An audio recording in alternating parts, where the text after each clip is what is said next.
In today's Whiteboard Chat short tutorial, I'll be showing you how to create a drop zone activity. It requires a few simple steps, so let's get into it. To insert drop zones, you must first go to Tools, scroll down and select Drop Zone, size and enter the amount of drop boxes required, and give each a title. Next, type in a few problems that you would like students to sort into each of the drop boxes. Next, you would want to clone each of the problems and sort them into the appropriate boxes so that you can create an answer key.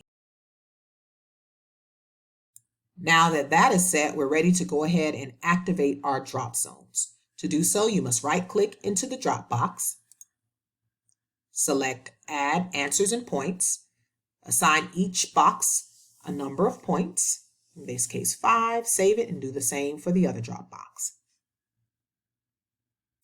And take note that once you hit save, the numbers will disappear in the background.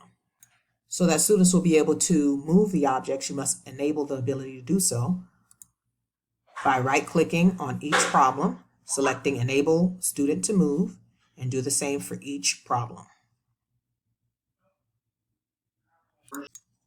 Here we can see what the board would look like from a student's vantage point, where students will be able to move the problems into the appropriate boxes, and I'll go ahead and do that. However, with this last one, I'll make sure to put it in the wrong box. And let's check it to see what happens.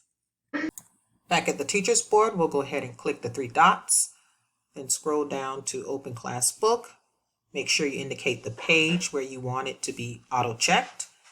Then select the student, select Autocorrect, and OK. Back at the student's board, we can see a score of 0 since the problems were not sorted correctly. So I'll go ahead and move back that problem into correct box and go back in and check it again. Select Autocorrect, and let's see how the score changes. With that correction, now the student receives a score of 100%. Now that was pretty neat. And if you'd like to learn more about Whiteboard Chat, make sure to click the link above with more videos detailing how to use Whiteboard Chat and all of its awesome features. Make sure to be on the lookout for next week's video. Thank you for watching, and as always, please feel free to like, comment, and subscribe. And until next time, take care.